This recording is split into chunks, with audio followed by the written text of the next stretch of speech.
Good evening, ladies and gentlemen. You're watching WWJ Detroit. This video is sponsored by Coca-Cola.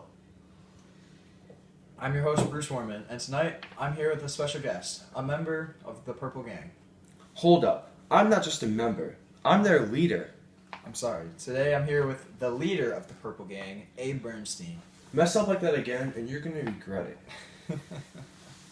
I think you should let me run this show. No, it's okay. I got it. Don't worry.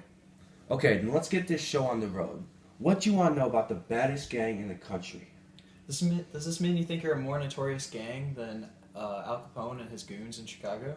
Oh yeah, no doubt about it. We're so bad, Al doesn't even try to come near our territory. We're so bad we get our own songs written about us. Market hustlers, the famous Purple Gang.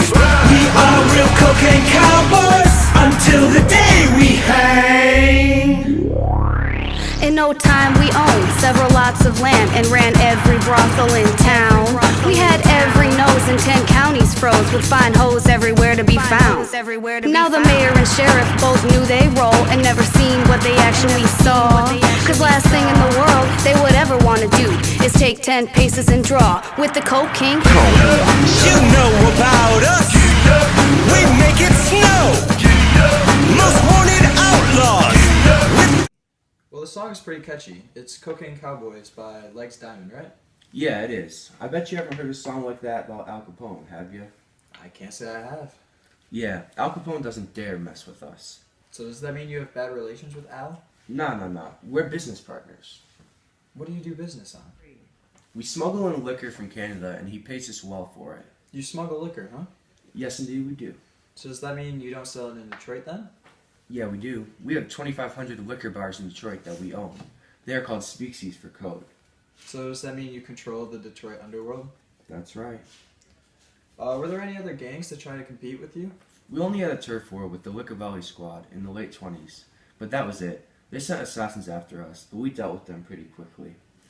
No one was even convicted, so after the come up, we were the only real ones left. So no competition in Detroit since then? Nah, maybe a few shootouts, but nothing that ever scared us. Yeah, you guys were normally the ones doing the scaring. Ever since the Cleaners and Dyers War, everyone has been scared of us. What did you guys have to do with the Cleaners and Dyers War? The usual, just harass some innocent, hard-working citizens. The union paid us to harass any non-member. Paid us mighty well. Well, I guess money is a good motive. Yeah, it always is. So is that why you killed police officer Vivian Welch? Vivian Welch? Who's Vivian Welch? I'm sure you heard what your gang did to him.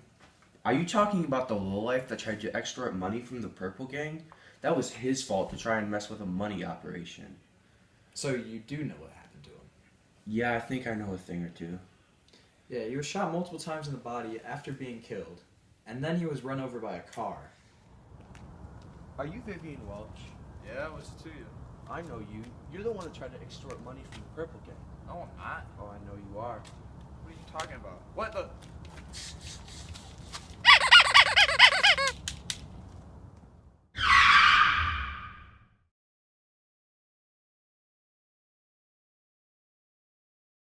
That sounds right. But it was just all business. If someone tried to steal millions from you, wouldn't you be pissed off? I mean, yeah, I would, but I probably wouldn't murder them. And isn't millions an exaggeration? No, not at all. We brought in $300 million a year just off alcohol. If you're bringing in that kind of money, why would the Purple Gang ever disband? Well, I guess it started with the Collingwood Massacre, as the public likes to call it. That's when my brother Ray, Henry Caywell, and Irving Milberg were convicted of murder and had a sentence of life in prison. That was before you found Abe Alexander and Eddie Fletcher in the trunk of a Chrysler outside of Detroit, right? Yeah, losing those two really started the fallout of the gang. No one was ever convicted for their murder, and those sons of guns even made them hold hands after they killed them.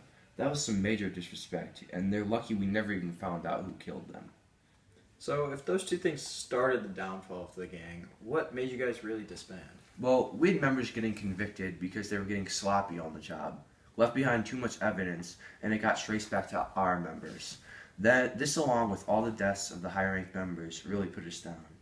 Yeah, it sounds like it. You know, I went into the interview, scared for my life, especially since you demanded to keep the gun. But for an ex-gang member, you seem very nice.